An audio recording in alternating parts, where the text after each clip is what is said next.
मनौती मांगे, सब कुछ किए, लेकिन पुत्र नहीं हो रहा है। अंततः जो है ऐसा वर्णन मिलता है कि माता महामाया उपोषित रखती हैं। उपोषित जानते हैं? देखिए, शब्दों को लेके झगड़ा भी मत करिए। हमारे पाली में उपोषित शब्द है और हिंदू लोग उपवास कहते हैं। हा? अगर शब्दों की व्याख्या किया जाए, उप प्लस वास, उप प्लस वसत, पाली में कहें तो उपोषित, उपोषित, उप प्लस वसत, तो यानी पास में जाकर के बैठना।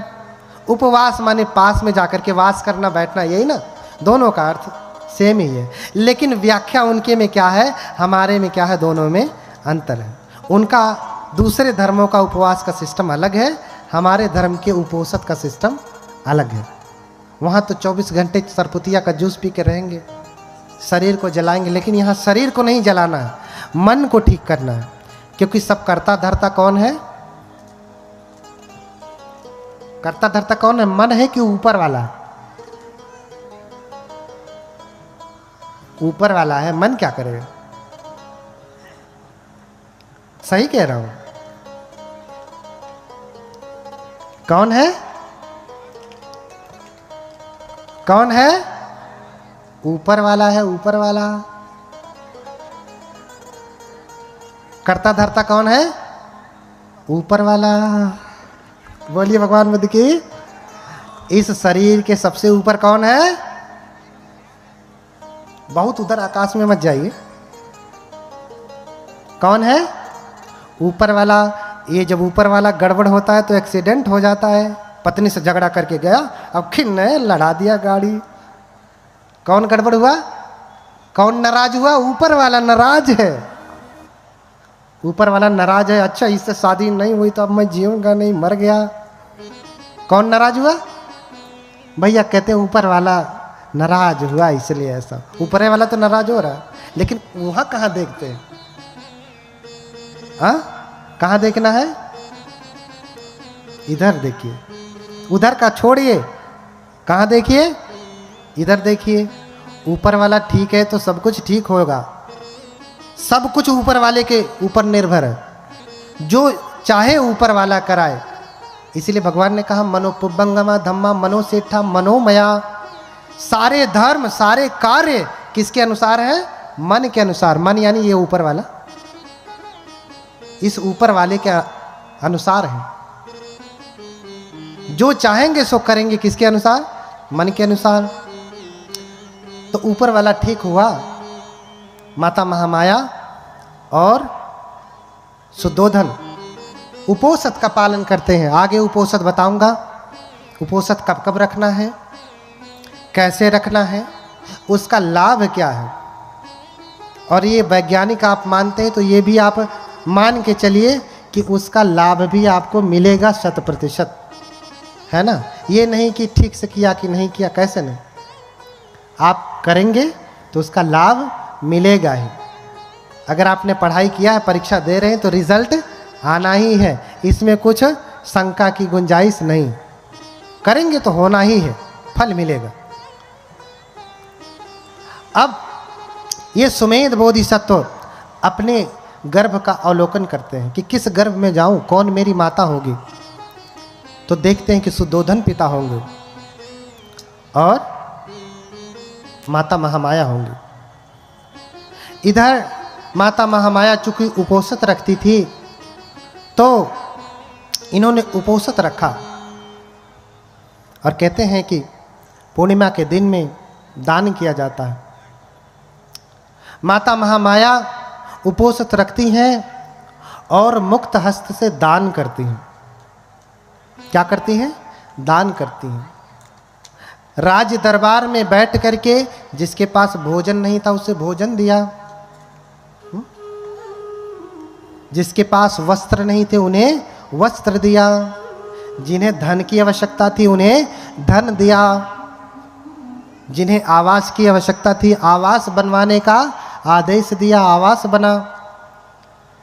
जिन्हें जो जो चाहिए था उन्हें वो दिया। और जब धन दे रही हैं तो गिन नहीं रही हैं। हाँ? धन दे रही हैं तो गिनती नहीं है कि 10 रुपए दे रही हूं कि 20 रुपए कि 100 के 1000 के लाख ना। पात्र में है, हाथ लगाया, जितना आ गया दे दिया। आप दान करते हैं तो क्या करते हैं? पहले ही से फिक्स करके आएंगे, ऊपर वाले जेबा में रख के चल रहे हैं, इतना देंगे। और कभी कभी गलती से अगर प्री प्लान नहीं रहा, आ गए अचानक से और दान देना पड़ गया, तो अंगुली डाल के जेबे में से वही 10 रुपये वाली निकले, 50 वाली निकले। अरे भैया तुम 12वें निकाल के जितना देना हो दे दो, क्या उसमें घबरा रहे हो इतना? नहीं देना तो मत दो, कोई आपसे जबरदस्ती तो वसूल नहीं कर रहा। लेकिन मन, ये ऊपर वाला कैसा है आपका? हाँ, देते समय त्याग की भावना होनी चाहिए। दान क्या है? त्याग है। परित्याग लक्षणा दान पारमी। भले प्रकार के त्याग की भावना ही दान है। आपने वस्तु दे दिया, मन पकड़ा, अरे 1000 दे दिया, रहा होता तो लड़के का फीस दे दिया होता, बर्बाद हो गया। मन से पकड़ा है, धन चला गया, मन पकड़ा है। इसलिए कहा कि परित्याग, भली प्रकार से त्याग करना है। हाथ से ही नहीं त्यागना है, मन से भी त्याग। जब दे दिया तो दे दिया, और नहीं देना चाह रहे तो भैया रखो, इतना घबराओ मत। जब मन बन जाए तब देना। हाँ, कभी कभी कुछ बनते लोग भी होते हैं, अरे भैया लाओ, यहाँ करो वहाँ। कोई सर मुंडवाने से, वस्त्र पहनने से कोई श्रमण नहीं होता, कोई भिक्षु नहीं होता। न मुंडके न समणो अभ्यतो आलिकं भणं, इच्छा लोभ समापन्नो समणो किम भविष्यति। हाँ, सर मुंडवाने से कोई बनते नहीं होता, भिक्षु नहीं होता। जिसके भीतर इच्छा है, लोभ है, लालच है, क्या वो बनते होगा? ना। बनते कौन? संसारे भयं इच्छति बनते भिक्षु। जो संसार में भय देखता है, बार बार जन्म मरण के चक्र में भय देखता है, ये सांसारिक चीजों में भय देखता है। सांसारिक चीज क्या है? लालच, लोभ, संग्रह, इसमें भय देखता है, वो भिक्षु है, अन्यथा भिक्षु नहीं। सर मुंडवाने से कोई भिक्षु नहीं होगा, समझ रहे ना? इसलिए उसको कोई ज्ञान भी नहीं प्राप्त होने वाला। कबीरदास भी इसी बात को बार बार कहते हैं, मूड मुड़ाए हरि मिले तो सब कोई ले ही मुड़ाए। कपड़ा पहनने से, सर मुड़ाने से कोई भंते हो जाए और उसे बुद्धत्व प्राप्त हो जाए, निर्वाण हो जाए, तो हर कोई नहीं मुड़ा लेगा। मूड मुड़ाए हरि मिले तो सब कोई ले ही मुड़ाए। और बार बार के मूड़ते भेड़ न बैकुंठ जाए। अच्छा, भेड़ का तो बार बार मुंडन होता है ना, बैकुंठ गया, स्वर्ग गया? नहीं। भेड़ बैकुंठ जाती है? नहीं। तो सर मुड़वाने से, ऐसा पहन लेने से कोई भिक्षु नहीं होता। तो भैया जितना देना है उतना दीजिए। अब भंते लोगों की गड़बड़ी है, उनके गुरु का पता नहीं, किसी का कुछ पता नहीं, शिक्षा दीक्षा का पता नहीं, शील विनय का पता नहीं, तो वो मांगने आ जाते हैं। मांगने वाला कोई भिक्षु नहीं होता है, मांगने वाला कोई भिक्षु नहीं होता। न सो भिक्षु होती यावता भिक्षते पर। मांगने से, भिक्षा मांगने से कोई भिक्षु होता है? कतई नहीं हो सकता। इसलिए हम अपने प्रसंग पे आते हैं। समय रहा तो और व्याख्या होगी।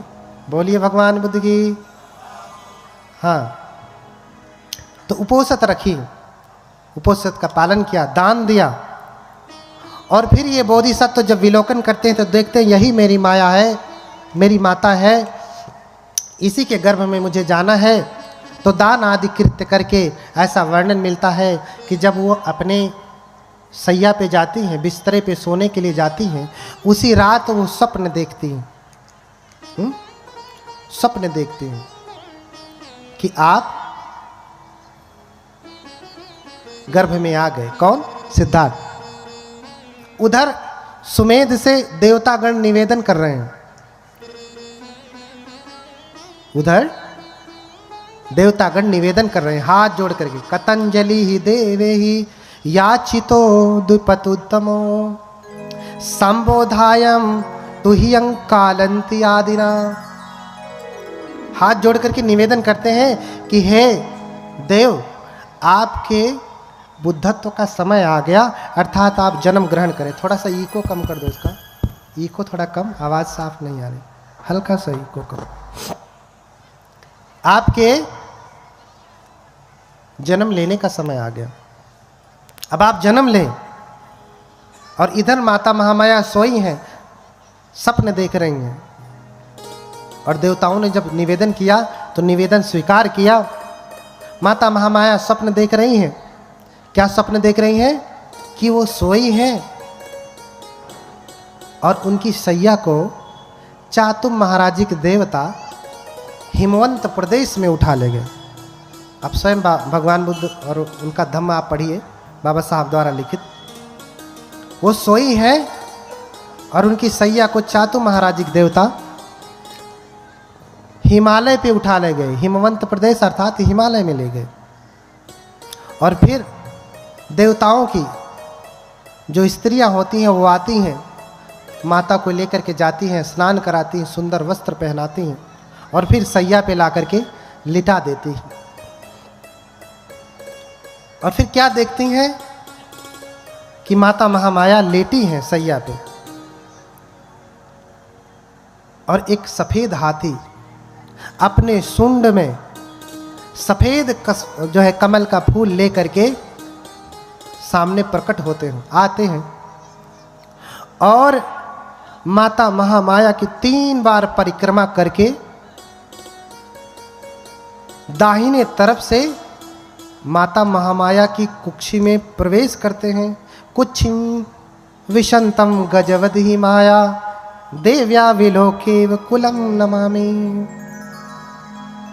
हाँ, क्या देख रही हैं? सैया पे लेटी हैं, सपने में देख रही हैं कि देवियों ने स्नान कराया, बिस्तरे पे लिटाया, लेटी हैं। सफेद हाथी आया, सफेद पुष्प लेकर के 3 बार परिक्रमा करके दाहिने तरफ से गर्भ में प्रवेश हो रहा है। कौन? हाथी पेट में घुस रहा है। कहाँ आदमी कहाँ हाथी, 100 गुना बड़ा। अब आप सोचिए, आप सपना देखें कि आपके पेट में हाथी घुस रहा है तो घबरा नहीं जाएंगे? माता महामाया भी देख रही कि अरे हाथी पुष्प लेके आ रहा है। माता महामाया घबरा गई और घबरा गई तो निद्रा टूट गई, फिर जग गई। अरे ये सपना था, सपना। कुछ लोग आरोप लगाते हैं कि अरे ये बौद्ध लोग कहते हैं कि हाथी जो है पुष्प लेकर के गर्भ में आया और माता महामाया के पेट में घुस गया। ये सपना था, सपना। सच में ऐसा नहीं हुआ। जैसे ही हाथी घुसता है निद्रा खुल जाती है और फिर उठ करके घबरा जाती हैं, पसीने पसीने हो जाती हैं। अपने स्वामी से सुबह बताती हैं कि स्वामी मैंने ऐसा ऐसा सपना देखा। तो राजा शुद्धोधन स्वप्न के जानकारों को बुलाते हैं। 108 स्वप्न के जानने वाले विद्वान ब्राह्मणों को बुलाते हैं, जो केतु निघंटु शास्त्र को जानने वाले, लक्षण विद्या को जानने वाले, सामुद्रिक विद्या को जानने वाले, उनको बुलाते हैं और उनको बढ़िया बढ़िया भोजन कराते हैं और थाल भर भर करके दान देते हैं। 108 ज्ञानी ज्योतिषियों को बुला करके भोजन कराया, दान दिया और फिर हाथ जोड़ करके निवेदन किया कि इसमें से जो योग्य 8 ब्राह्मण हैं वो रुके, वो स्वप्न की व्याख्या करें। बाकी 100 लोग जाएं, 100 लोग रह के क्या करेंगे? व्याख्या तो 8 लोग ज्ञानी लोग कर लेंगे। तो 100 लोग चले जाते हैं, 8 लोग रुकते हैं। तो उसमें उन 8 नामों में रामो धजो लखनो चापिमंती भोजो कौंडन्यो भोजो सुयामो सुदत्तो। ये कौन थे? एते 8 अहेशु ब्राह्मणा। उस समय यही 8 ज्योतिष को जानने वाले ब्राह्मण थे, जो स्वप्न की व्याख्या कर सकते थे। रामो धजो लखन मंती कौंडन्य भोज सुयाम सुदत्त, ये 8 ब्राह्मण। और इन सब में सबसे छोटे हैं कौंडिन्य। कौंडन्यो, कौंडिन्य सबसे छोटे हैं। सभी ब्राह्मणों ने, 7 ब्राह्मणों ने हाथ उठा करके कहा कि इनके जीवन में 2 घटनाएं हो सकती, दोनों में से एक होंगी। राजा भवि चक्रवर्ती बुद्धो अथ लोकोत्तमः। क्या कहा कि हे राजन, अगर ये बड़े हुए, अगर गृहस्थी के जीवन में रहे तो क्या होंगे ये? राजा। क्यों? क्योंकि आपकी माँ जो है पत्नी ने जो स्वप्न देखा है वो बेटे के जन्म का स्वप्न है, अर्थात आपकी माता गर्भवती हो चुकी हैं। क्या हो चुकी हैं? गर्भवती हो चुकी हैं।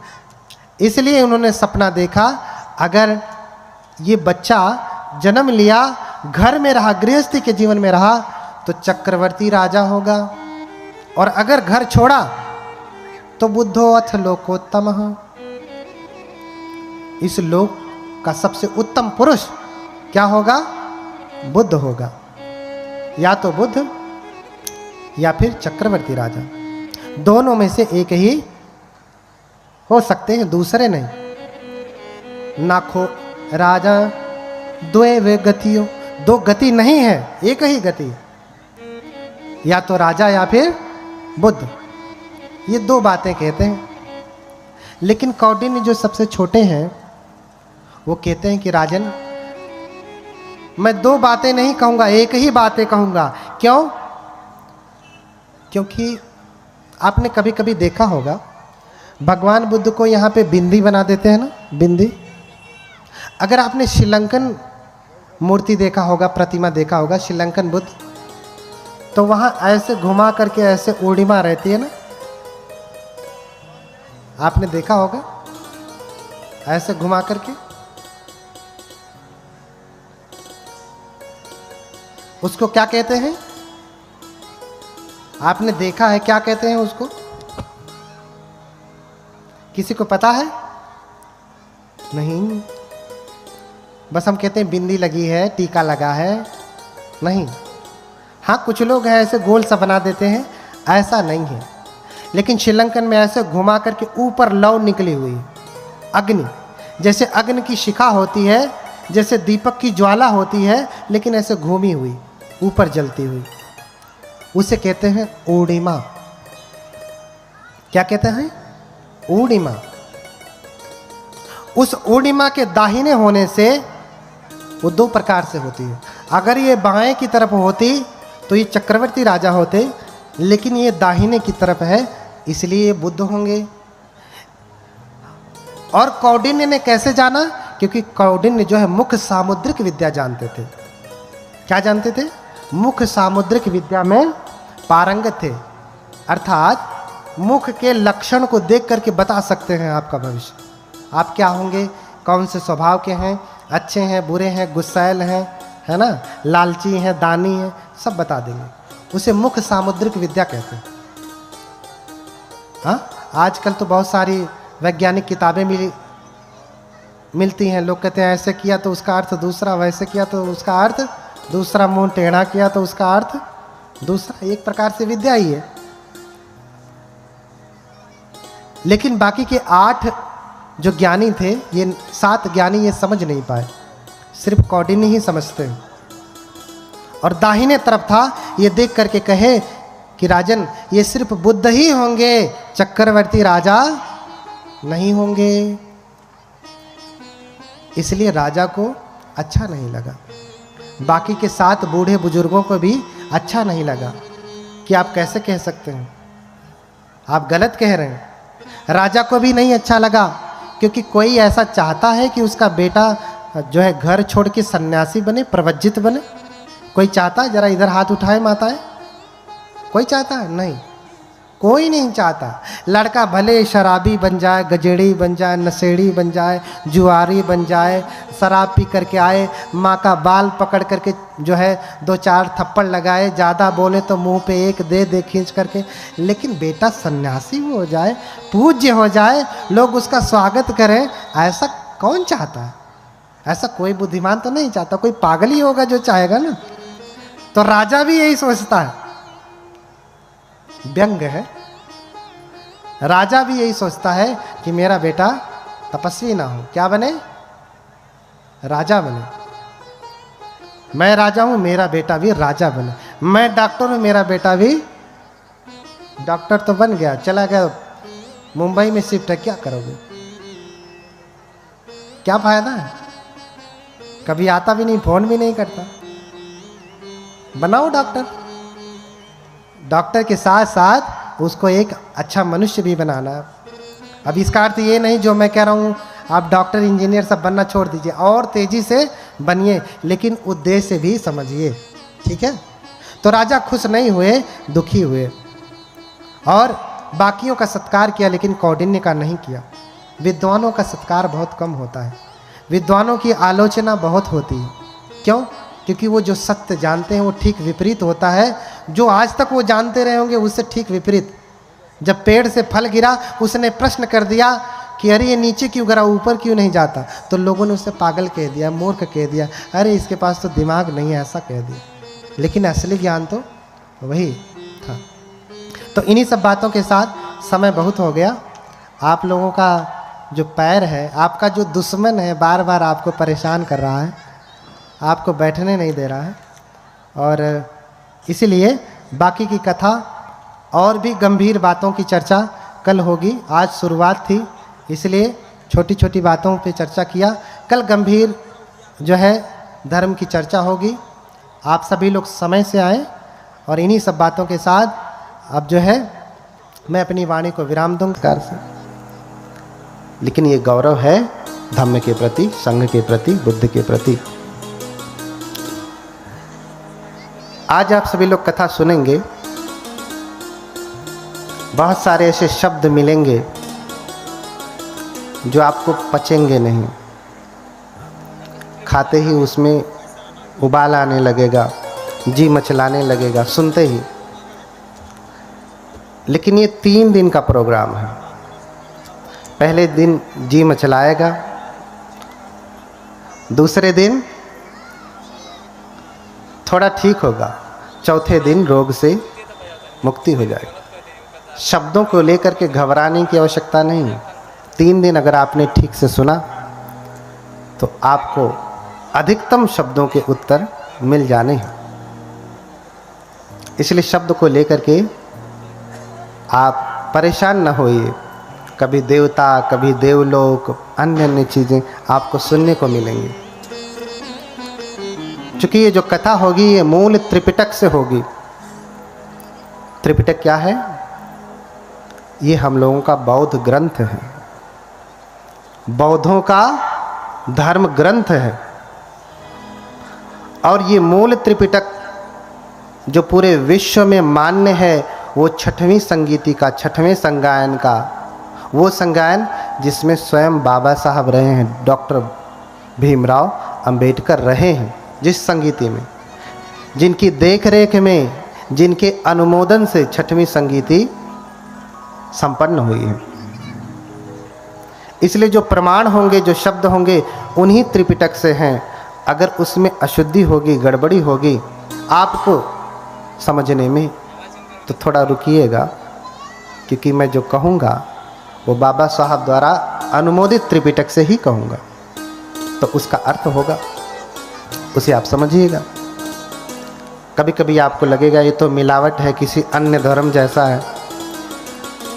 फिर से वही कहता हूँ कि ये बाबा साहब द्वारा 6वीं संगीति से अनुमोदित त्रिपिटक के अनुसार है। तो एक बार सभी लोग बोले भगवान बुद्ध की, बोलिए भगवान बुद्ध की, भगवान बुद्ध की।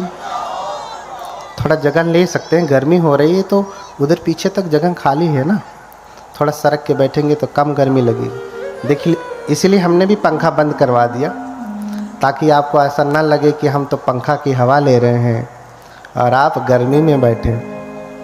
तो हम भी आपके जैसे पालथी मार के ही बैठे हैं, बस ऊंचा है। तो जितनी पीड़ा आपको होगी बैठने में उतनी मुझे भी है, जितनी गर्मी आपको लगेगी उतनी मुझे भी लगेगी। इसलिए धैर्यपूर्वक सुने, क्योंकि हम ऐसे भगवान की कथा सुनाने जा रहे हैं।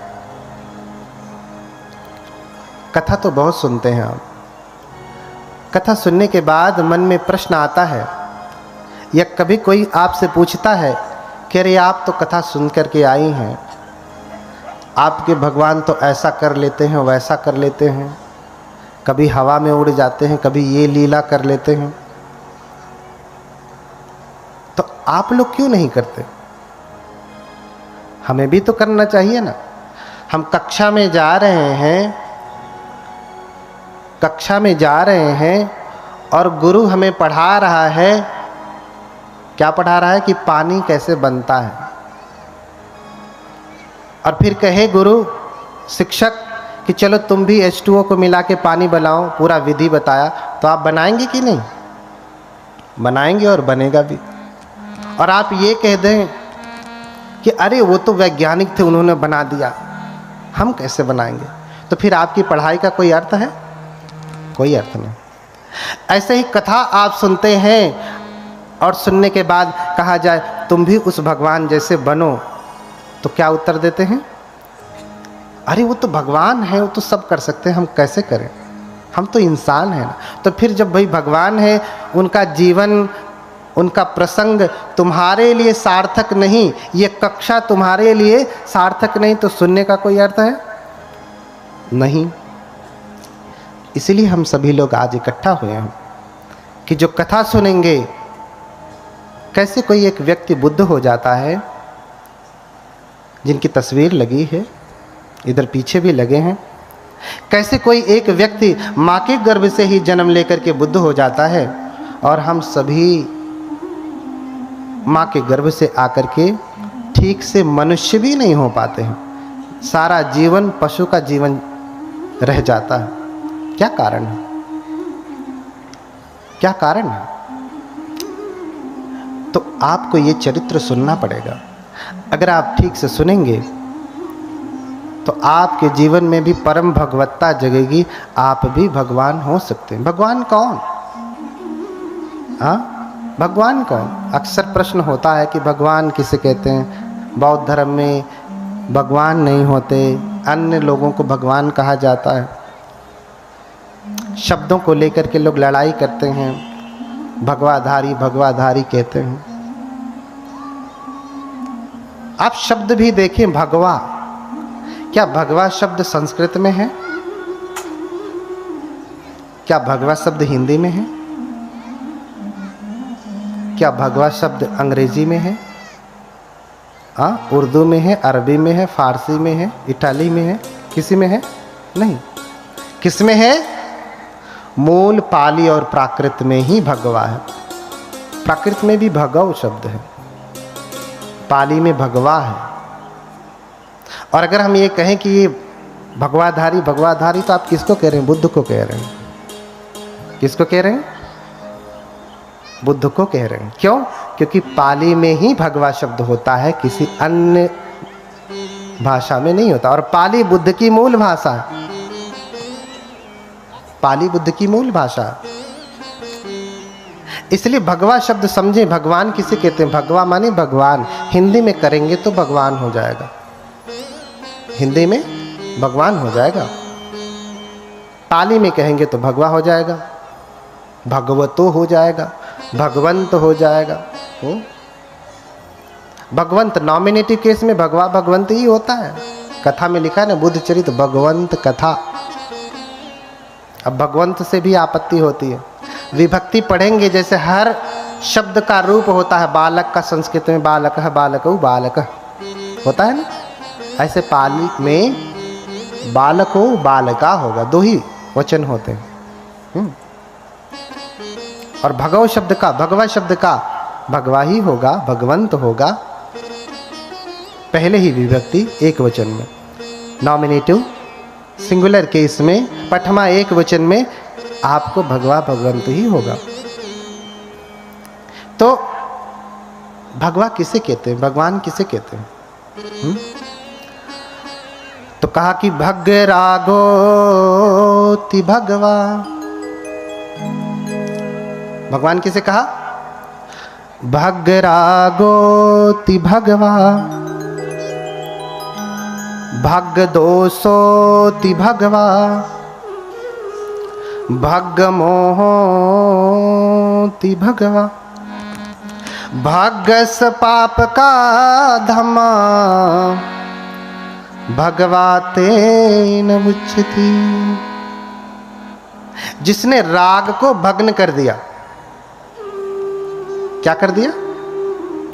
राग को भग्न कर दिया। राग क्या है? हमारी पांचों इंद्रियों के द्वारा जो आकर्षण होता है वही राग है। जैसे आंख से रूप देखा, रूप क्या है? जो भी चराचर जगत में दिखाई दे रही है आंखों से, ऑब्जेक्ट जो भी है। हम आंख से सुंदर स्त्री देखते हैं तो क्या पैदा होता है? क्या पैदा होता है? राग कि बड़ी सुंदर स्त्री है। कोई स्त्री पुरुष को देखती है इन्हीं आंखों से तो क्या पैदा होता है? चक्षुना संपस्सजो रूपं उपपज्यति चक्षु विज्ञानम। जब आंख से हम रूप देखते हैं तो क्या पैदा होता है? चक्षु का विज्ञान पैदा होता है। वो अच्छा और बुरा दोनों हो सकता है। स्त्री सुंदर है तो बहुत सुंदर है, स्त्री कुरूप है तो अरे, ऐसे पुरुष के संदर्भ में भी। तो जिसने राग को भग्न कर दिया, आंखों से हम राग पैदा करते हैं। देखिए, हम हर चीज से स्वाद लेते हैं, स्वाद नहीं लेते। जिस चीज में स्वाद नहीं है वो चीज आप कभी भी नहीं खाते। अच्छा, स्वाद आपने स्वाद लिया है? किस किस चीज से स्वाद लिया है बताएं?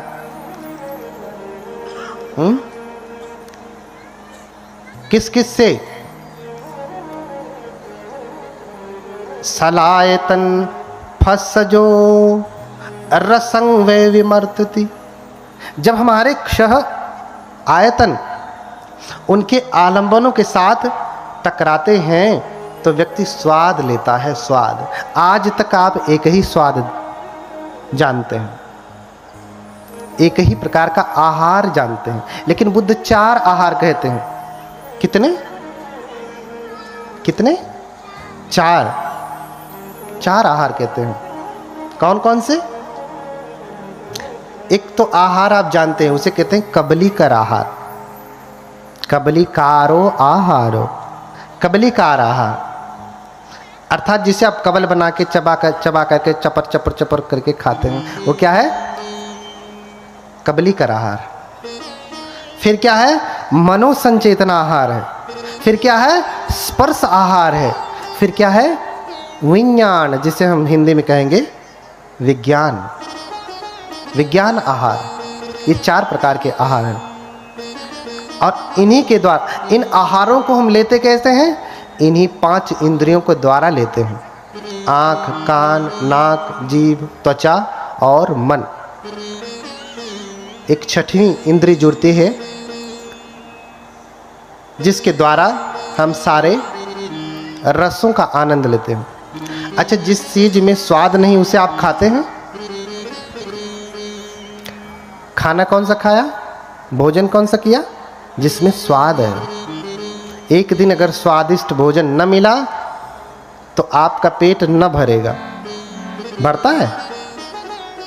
नहीं भरता। हर चीज में तो आप तो स्वाद बस इतना ही जानते हैं कि यही स्वाद है, लेकिन नहीं, आंखों से भी स्वाद है। आपने वस्त्र कौन सा पहना? जो आंखों को स्वादिष्ट, आंख के द्वारा स्पर्श हुआ तो जो विज्ञान पैदा हुआ, जो स्वादिष्ट लग रहा है, वही स्वादिष्ट वस्त्र आपने पहना। नहीं पहना? आपकी अलमारी में हजारों जोड़े कपड़े रहे होंगे। हाँ, ऐसे गए होते, हाथ डाले होते पीछे, निकाल लिया, एक पहन लिया। ऐसा किया क्या? देखा कि इन हजारों में भी कौन सबसे ज्यादा स्वादिष्ट है। वही कपड़ा पहना ना, वही वस्त्र पहना। ऐसे ही कान से व्यक्ति स्वाद लेता है, कान से स्वाद लेता है। बढ़िया गीत चले तो आदमी स्वाद लेता है, गाली देवे तो फिर स्वाद नहीं ले पाता है, सारा रस खत्म हो जाता है। ऐसे स्पर्श से स्वाद लेता है। स्पर्श का सबसे उच्चतम स्वाद स्त्री पुरुष का भोग है। उससे बड़ा राग क्या है? उससे बड़ा राग है कोई नहीं, कोई राग नहीं। ऐसे ही कानों को शब्द सुन करके, नासिका से गंध को ग्रहण करके, इत्र कौन सा लगाया, परफ्यूम कौन सा लगाया, वही। कोई भी आया दुकान से और दे दिया, लो भैया ये ले जाओ, आपने ले लिया? नहीं, जिसमें आपको स्वाद आया, नहीं ये स्वादिष्ट लग रहा है नासिका के द्वारा, वही आपने लगाया। तो ऐसे ही छहों इंद्रियों से, 5 शारीरिक इंद्रिय हैं और 1 मानसिक इंद्रिय, छहों इंद्रियों से जो स्वाद लेता है राग में फंसता है। इसलिए बुद्ध ने कहा, बुद्ध कौन है? भग रागोति भगवा, जिसने समस्त रागों को भग्न कर दिया। बुद्ध के भीतर कोई भी रस नहीं, रस लेने की कामना नहीं। आप उनको रूखा भोजन दे देंगे, रूखा भोजन कर लेंगे। वस्त्र तो कोई राजसी पहनते नहीं थे। हम लोगों के भीतर राग है, स्वाद है, बुद्ध के भीतर ऐसा नहीं था। बुद्ध तो पंचकूल पहनते थे। पंचकूल यानी पुराना फटा कपड़ा, उसको सिल करके चीवर बनाते थे और बुद्ध उसको पहनते थे। आंखों से कोई रूप देखा तो उसमें भी स्वाद नहीं। कान से कोई गीत नहीं सुनते, ऐसा जो आपके यहाँ गांव में जब खुशी होती है तो डीजे लग जाता है, ऐसा बुद्ध कोई गीत नहीं सुनते। बुद्ध धम्मपद का गायन सुनते हैं। इसलिए हमारे धर्म की जब संगीति हुई तो उसे कहा संगीति, साथ में गीति माने गायन करना, साथ में गायन करना। दूसरा शब्द दिया संगायन, साथ में गायन करना। आज कोई गा दिया तो कहते हैं भंते तो गीत वादित। अरे भैया तुम समझो, ऑर्केस्ट्रा वाले थोड़ी ना है। हाँ, क्या गाया? बुद्ध की स्तुति गाया, धम्म के गीत गाया। तो भग रागोति भगवा, जिसने राग को भग्न कर दिया। भग दोषोति भगवा, जिसने दोष को भग्न कर दिया। दोष कहेंगे हिंदी में तो द्वेष होगा। किसी भी प्रकार की ईर्ष्या, जलन, क्रोध, अहंकार, ये सब कुछ जिसने त्याग दिया। बुद्ध तो छोटे से छोटे जीव के प्रति कारुणिक है, इसलिए बुद्ध को महाकारुणिक कहा गया। बुद्ध के जैसा धरती पे करुणावान आज तक कोई नहीं हुआ। बुद्ध के जैसा, बुद्ध जिसके ऊपर करुणा करते हैं, मार करके भी लोग करुणा करते हैं, बुद्ध बिना मारे ही करुणा कर देते हैं। क्यों? क्योंकि बुद्ध परम सामर्थ्यवान है। अरे भैया, किसी को सुधारना है तो उसे बंदूक चला के मारना जरूरी है। इसलिए देश का संविधान बहुत विषम परिस्थिति में ही जाकर के फांसी की सजा देता है। क्यों? क्योंकि बाबा साहब उस भगवान बुद्ध की शिक्षा से प्रेरित हैं। जब कोई विकल्प ही नहीं बचता तब जाकर के मारने का विधान। कार्य में सहयोगी बनूंगा, इसलिए फावड़ा ले लेते हैं और रास्ता बनाने लगते हैं। अब इतने वैभवशाली घर में रहें, जिनके घर में खुद ही 1000 बैलों की खेती, 7 पीढ़ियों का इतना विशाल धन, कभी खेत देखा भी नहीं, और फावड़ा चलाने की तो बात ही छोड़िए। और वो भी सब कुछ छोड़ करके जंगल जा करके अभी सप्ताह भर वो तप ही कर रहे हैं। एक सप्ताह कोई बैठ करके आए, फिर फावड़ा पकड़ा दीजिए, चलेगा। लेकिन फिर भी देखिए श्रद्धा कि नहीं, मैं भी बनाऊंगा। फावड़ा पकड़ लेते हैं और रास्ता बनाने लगते हैं। लेकिन उनसे बनता नहीं। भगवान आने वाले हैं और भगवान आने लगते हैं, दीपंकर बुद्ध आने लगते हैं दूर से ही। हाँ, दूर से ही भगवान को देखते, वो भगवान बुद्ध आ रहे हैं और सब लोग चिल्लाने लगते, भगवान आ रहे हैं, भगवान आ रहे हैं। आगच्छति भगवान, आगच्छति भगवान, आगच्छति भगवान। अरे देखो देखो भगवान आ रहे, भगवान आ रहे, भगवान भगवान आ रहे हैं। सब चिल्लाने लगे।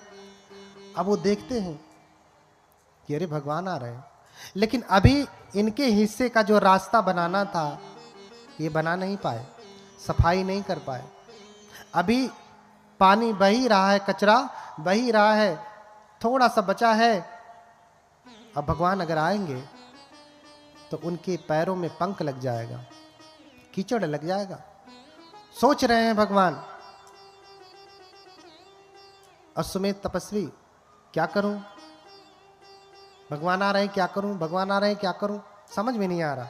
अब तो भगवान दिख गए, अब इतनी जल्दी बनेगा भी नहीं। चाहते तो रिद्धि बल से बना लेते, नहीं बनाया, हाथ से मेहनत करके, शरीर से श्रम करके बना रहे हैं और नहीं बना। तो भगवान धीरे धीरे आते हैं और नजदीक पहुंच जाते हैं। अब क्या करें, अब नजदीक पहुंच गए तो इधर से गुजरेंगे भगवान तो उनके पैरों में कीचड़ लग जाएगा। इसलिए क्या करते हैं कि भगवान के पैरों में कीचड़ ना लगे, वो वहीं पे तुरंत जो है अपना सर नीचे करके, पीठ ऊपर करके लेट जाते हैं कि भगवान अकमित्वा भगवा गच्छति हिताय में भविष्यति। भगवान मेरे ऊपर चल करके जाएंगे तो मेरे लिए क्या होगा, सुख का कारण होगा, ये मेरा कल्याण सिद्ध हो जाएगा, जो करना चाहता हूं वो पूर्ण हो जाएगा। भगवान के चरण रज अगर मेरे ऊपर पड़ गए तो। बोली भगवान बुद्ध की इतनी श्रद्धा। अब भगवान आते हैं, पास जैसे ही लेटे देखते हैं तो भगवान, पहले बात तो भगवान किसी को कुचलते नहीं। बुद्ध किसी के ऊपर चल करके नहीं जाते, चाहे कितना ही उसका मंगल सिद्ध होने वाला हो, कितना ही मंगल सोच करके वो लेटा हो, लेकिन बुद्ध कभी उसके ऊपर चलेंगे नहीं। क्योंकि भगवान बुद्ध जानते हैं कि तद्धर्म सर्वदेही नाम। ये मनुष्य जो आज लेटा है या संसार के जितने भी प्राणी हैं, सब में बोधि का बीज है। सब में क्या है, बोधि का बीज है। अगर कोई एक व्यक्ति बुद्ध बन सकता है तो संसार के समस्त प्राणी भी बुद्ध बन सकते हैं। अगर एक चने का बीज जम सकता है तो जितने चने उगाते हैं लगभग सभी जम सकते हैं। जमते हैं कि नहीं? आप जितना चना बोइए, अगर 100 आप बोएंगे तो आप समझिए कि 99 जमेंगे ही। ऐसे ही समस्त मानव जाति जो है उसमें बुद्धांकुर है। क्या है? उसे बुद्धांकुर कहते हैं। इसीलिए इसी मऊ जिले में एक बुद्ध विहार है जिसका नाम क्या है, बुद्धांकुर। बुद्धयान भीम ज्योति बुद्ध विहार। हर प्राणी क्या है, बुद्धांकुर है, बुद्ध का अंकुर है, बुद्ध बन सकता है। इसलिए बुद्ध किसी को कुचलते नहीं, बिना बुद्ध के कुचले ही मंगल होता है। बुद्ध के दर्शन मात्र से ही मंगल होता है। इसलिए कहा श्रमणानंच दर्शनं, श्रमणों का दर्शन करना, दर्शन मात्र से ही मंगल हो जाता है, कुचलने की आवश्यकता नहीं। और आते हैं, रुकते हैं, फिर पूछते हैं सुमेध से कि तुम क्यों लेटे हो। देखिए, प्रश्न होता है कि सभी बुद्ध पूछते हैं। एक तो प्रश्न ये पैदा होता है कि बुद्ध अगर सच में लोगों के मन की बात जानते हैं तो पूछते क्यों हैं, और पूछते हैं तो इसका मतलब जानते नहीं। यही हुआ ना। बोलिए भगवान बुद्ध की। बुद्ध अगर सर्वज्ञ हैं, अभी हमने एक स्तुति की, सर्वज्ञ है सुगतो बुद्धो। क्या कहा? सर्वज्ञ, सब कुछ जानने वाले। क्या है? सब कुछ जानने वाला। अगर वो सर्वज्ञ है, सब कुछ जानते हैं, तो इसके मन में क्या चल रहा है ये नहीं जान रहे, पूछ क्यों रहे फिर? क्यों पूछ रहे? अच्छा, आप कोर्ट में जाते हैं तो आपके तमाम सबूतों और गवाहों को देख करके जज नहीं जानता कि फैसला क्या है, लेकिन पूछता है ना। ये तो बहुत मामूली बात है, पूछता है ना कि भैया तुम्हें कुछ कहना है। हम तो सब जान ही रहे हैं क्या है, सारा कच्चा चिट्ठा ये रखा है, लेकिन जज आपको अवसर देता। बुद्ध भी अवसर देते हैं आपको। कैसा अवसर? सत्य वचन बोलने का। आज तक आप झूठ बोले होंगे, जो कुछ भी किए होंगे, लेकिन बुद्धों के सामने आप कम से कम सच बोलें। बुद्धों के सामने सच बोलें, आप वचन की शुद्धता करें। इसलिए बुद्ध जानते हुए, भगवता जानता पश्यता पुच्छति, भगवान जानते हुए देखते हुए पूछते हैं।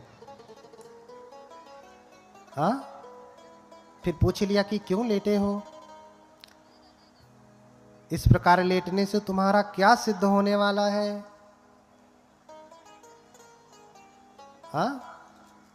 तो सुमेध सोचते हैं कि इच्छे अज अहम इधर, क्या कहते हैं? मन में सोचते हैं, इच्छे अज अहम अज सब्बांतरणे भवे संघर्ष नवको हुत्वा पविष्यं पुरं वरं।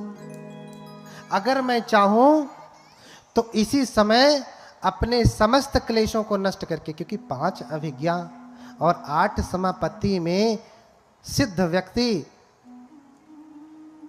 अरहत हो जाता है। अरहत हो जाता है, बस कहे कि नहीं मुझे अरहत होना है तो अरहत हो जाता है। उन्होंने सोचा कि मैं अगर चाहूं तो अभी अरहत हो जाऊं, जीवन मुक्त हो जाऊं, फिर से दोबारा जन्म मरण के चक्कर से फंसने वाला ना हो, मुक्त हो जाऊं। लेकिन मेरे अकेले मुक्त होने से क्या लाभ? मेरे अकेले मुक्त होने से क्या लाभ? देखिए, बौद्ध धर्म में 2 यान हो गए बुद्ध के बाद, थेरवाद और महायान। थेरवाद बुद्ध बनने पे जोर देते हैं, थेरवाद श्रावक बनने पे, अरहत बनने पे जोर देते हैं, महायान बुद्ध बनने पे जोर देते हैं। कारण क्योंकि इसकी जड़ें स्वयं थेरवाद में, जो मैं कथा सुना रहा हूं आपको, ये थेरवाद के पाली ग्रंथ से ही है, थेरवाद के पाली ग्रंथ से ही है।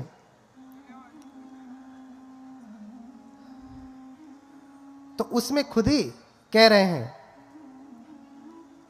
किंग में एकेन तीर्णेन तारेन तमदस्सिना सब्बयुतं पापुड़ित्वा संतारे सदेवकम।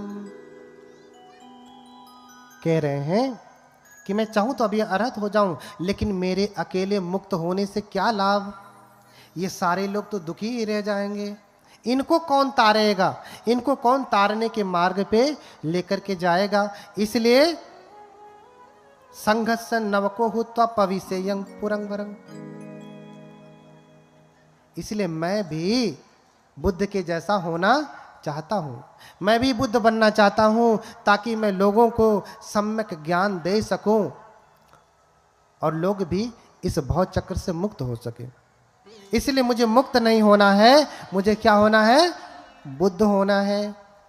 तो जब दीपंकर पूछते हैं कि तुम क्यों लेटे हो, तो इतना कुछ विचार करके, इच्छेवं विचिंतयित्वान निपन्नो सो जिनंकुरो, ये कुछ जो सोच करके सुमेध लेटे हुए थे, अब बुद्ध से कहते हैं कि हे भगवान, मैं भी आपके जैसा बुद्ध होना चाहता हूं।